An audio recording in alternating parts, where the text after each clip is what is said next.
ओए, पिछले एपिसोड में आपने देखा कि आडम और के बीच में जंग होती है। ये जंग आडम अकेला नहीं जीत पाएगा, इसलिए वो विक्टर और एज ऑफ गोल्ड महाराज को संदेश भिजवाता है।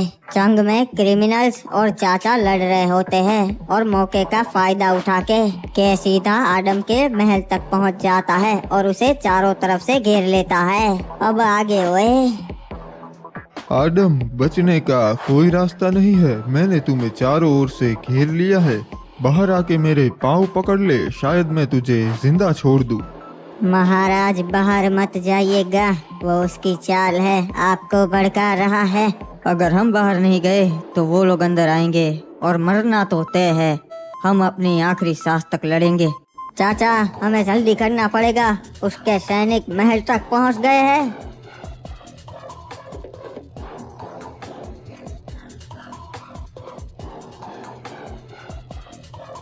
चलो रे, सारे हथियार लेके तैयार हो जाओ, तब तक मैं इनका ध्यान भटकाता है।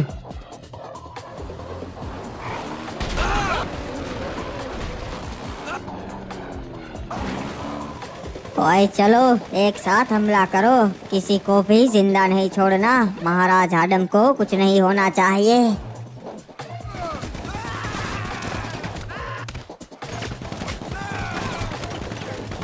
ये क्या? पीछे से विक्टर की सेना आ गई है, हमें निकलना होगा। मुझे तो लगा था हम आडम तक पहुंच जाएंगे और उसकी मदद कोई नहीं करेगा। इनका राजा तो इन्हें अकेला छोड़कर भाग गया, अब ये लोग क्या कर लेंगे? महाराज विक्टर, हमें तो लगा था कि आज हमारा मरना तय है, पर आपने सही समय पे आके हमें बचा लिया। अपन ने कहा था अपन मदद करेंगा, इसलिए मुझे तो यहाँ पे आना ही था। आपका ये एहसान मैं कभी नहीं भूलूंगा महाराज विक्टर। मेरी सेना, मुझे तो आज उम्मीद भी नहीं थी कि हम जिंदा भी बच पाएंगे, पर आज हम ये जंग बहुत बहादुरी से लड़े और जीत गए और दुश्मन को फिर से भगा दिया। हाँ, पर अकेले हम ये कभी नहीं कर पाते। महाराज विक्टर और क्रिमिनल्स की सेना हमारे साथ लड़ी, इसलिए ये मुमकिन हो पाया। अपन ने जबान दी थी कि अपन महाराज आडम के काम आएगा और अपन आया।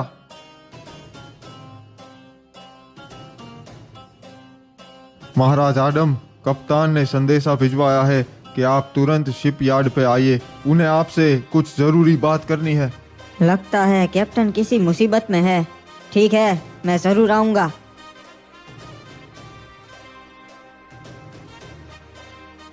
बताओ, क्या खबर है? मैंने कुछ सैनिक भेजे थे रिमनाम विलेज पे और उन्होंने आके मुझे खबर दी है कि महाराज आडम जंग जीत गए। ये तो नामुमकिन है। के की सेना इतनी बड़ी थी, फिर भी महाराज आडम ये जंग कैसे जीत गए? महाराज विक्टर ने जंग में उनका साथ दिया, इसीलिए, वरना तो वो ये जंग हार ही गए थे। तब तो महाराज आडम हमसे बहुत नाराज हो गए, क्योंकि हमने जंग में उनका साथ नहीं दिया। इसका भी एक इलाज है महाराज। हम आरोप अपने सेनापति पे लगा देंगे और बताएंगे कि उन्होंने हमें संदेश ही नहीं दिया, इसीलिए हम जंग में आए ही नहीं। सही कहा, हम महाराज आडम के साथ अपने संबंध नहीं बिगाड़ सकते। बताइए कैप्टन, अब कौन सा हथियार आया है आपके पास, या फिर हमें यहाँ तुरंत बुलवाने की कोई और वजह है? बहुत बुरा होने वाला है महाराज आडम, बहुत बुरा। मुझे लगता है जल्द ही बरमूडा खत्म हो जाएगा। इससे पहले हमें कुछ करना पड़ेगा महाराज आडम, कुछ करना पड़ेगा। अरे कप्तान, शांत हो जाइए, आप बहुत घबराए हुए लग रहे हैं। क्या हुआ? किसी राज्य ने आपको धमकी दी है क्या? हम आपके साथ लड़ेंगे। नहीं सलाहकार जी, कोई धमकी नहीं दी। ये तो उससे भी ज्यादा खतरनाक है। इनको मारना नामुमकिन है। पता नहीं हम क्या करेंगे अब। अरे कप्तान, आप बैठिए और मुझे सब कुछ सही से बताइए, आखिर हुआ क्या है? अगर आप ऐसे ही बात करेंगे तो हमें कुछ पता भी नहीं चलेगा। महाराज आडम, आखिर हुआ ये है कि कल मेरे कुछ लोग मेरी सीमा पर खड़े थे और उन्होंने देखा कि कुछ मुर्दे घोड़े को मार कर खा रहे थे। ये देख के मैं भी बहुत घबरा गया कि आखिर वो बाहर कैसे आए। ये क्या बोल रहे हैं कैप्टन? कौन से मुर्दे? मैं नहीं मानता इनमें, आपका कोई वहम होगा।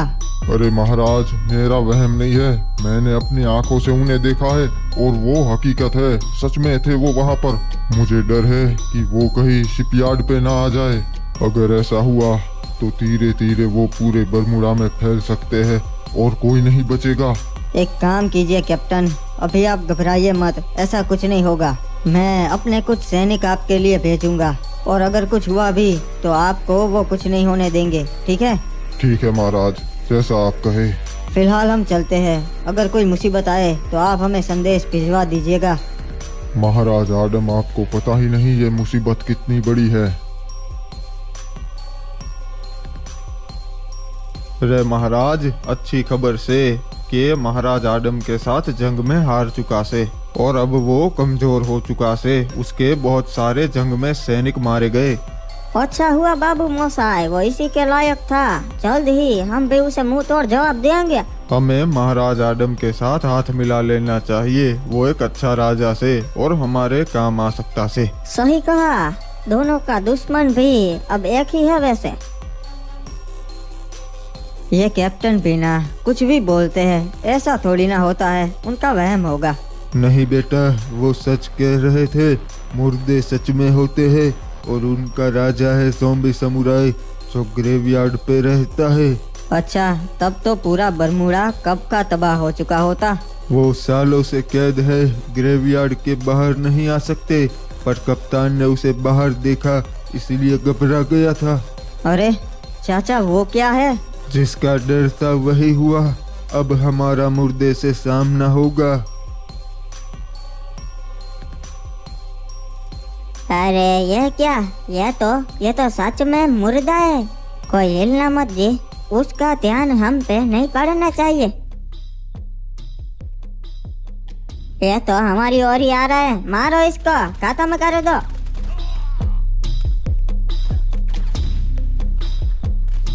इस पे तो गोलियों का असर ही नहीं हो रहा जी।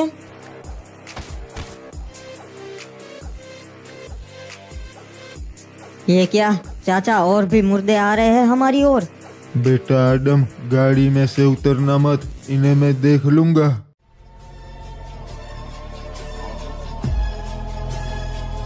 सब मारे जाएंगे, कोई भी जिंदा नहीं बचेगा। मैं तुम जैसों का शिकार बचपन से करता आ रहा हूँ, मैं नहीं डरता।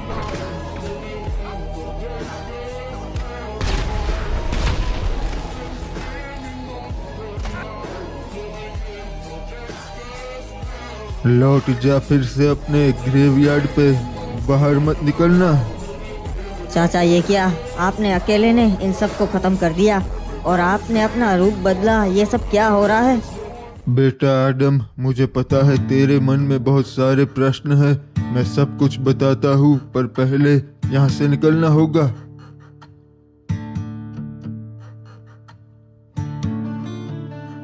चाचा, अब मुझे सब सच सच बताइए, आपने मुर्दों का सामना कैसे किया और कौन है आप? बेटा, मैं 800 सालों से जिंदा हूँ। मैं कोई आम इंसान नहीं हूँ, इसीलिए मैं इनका सामना कर लेता हूँ। चाचा, मुझे पहले से शक था, क्योंकि आप जंग में लड़ाई भी ऐसे करते थे जैसे कोई सैनिक नहीं करता। आप मुझे पूरी बात बताइए। बेटा, ये बात 800 साल पुरानी है, जब बरमूडा में चुड़ैल और राक्षस भी रहा करते थे। हम सेंटोसा राज्य में रहा करते थे, जहाँ पर अभी कोई इंसान नहीं बचा, पूरा बंजर पड़ा है। हम राज्य के 5 शिकारी थे। राक्षसों और चुड़ैलों को पकड़ना और मारना हमारी जिम्मेदारी थी। हमने बरमूडा के सारे राक्षसों और चुड़ैलों को तो मार दिया, पर अभी भी एक खतरा था। जब तक हम उनकी रानी को पकड़ या मार नहीं देते, तब तक हमारी प्रजा के ऊपर खतरा मंडरा रहा था। उस रानी को पकड़ना बहुत मुश्किल था, क्योंकि वो अपना भेष बदल लेती थी। पर एक दिन हमने पता लगा लिया कि वो कहाँ पर रहती है।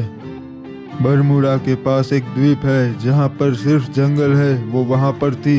इसलिए हम 5 निकल गए उसका शिकार करने के लिए। हमने अपना जहाज समुद्र किनारे छोड़ दिया और हम 5 हथियार लेके निकल गए उसे ढूंढने के लिए।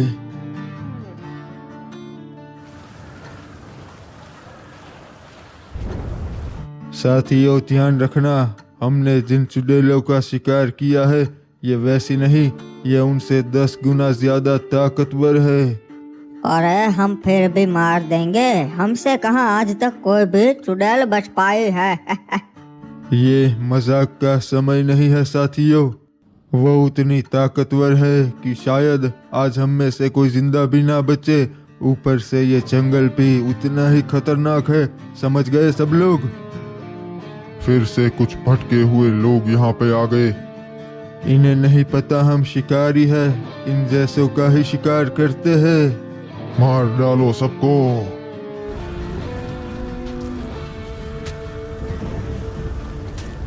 इनके सर हम बरमूडा ले जाएंगे प्रजा को दिखाने के लिए। ये लो साथियों, इनके पैरों का निशान का पीछा करो, इन्हें उस रानी ने ही भेजा होगा। ये देखो साथियों, हम पहुंच गए, वो यहीं पे छुपी हुई है। फिर क्या हुआ चाचा, आपने उसे मारा या नहीं? हम वहां पर पहुंच तो गए, पर रानी के साथ उसका एक सेवक भी था जो हमारी ही तरह बहुत अच्छा योद्धा था। उस चुड़ैल तक पहुंचने के लिए हमें उसके सेवक को मारना पड़ता। हमारे बीच में घमासान युद्ध हुआ, पर अफसोस उस युद्ध में मेरे सारे साथी मारे गए। चुड़ैल के उस सेवक ने मेरे सारे साथियों को मार दिया। नहीं, मैं तुझे नहीं छोड़ूंगा।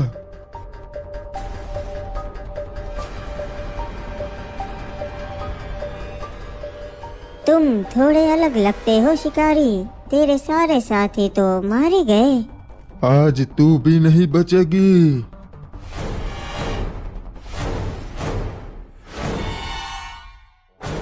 तुमने यहाँ आके बहुत बड़ी गलती कर दी। तुम बरमूडा पे ही ठीक थे, अब तो तुम भी नहीं बचोगे। मार दे मुझे मौत से डर नहीं लगता चुड़ैल। मैं तो तुझे तड़पाना चाहती हूँ, अगर मौत दे दी तो ये तो तुझ पर एहसान होगा। मैं तुझे अमरता का श्राप देती हूँ, तू कभी नहीं मरेगा और हर साल तू अपने अपनों को मरता देखेगा।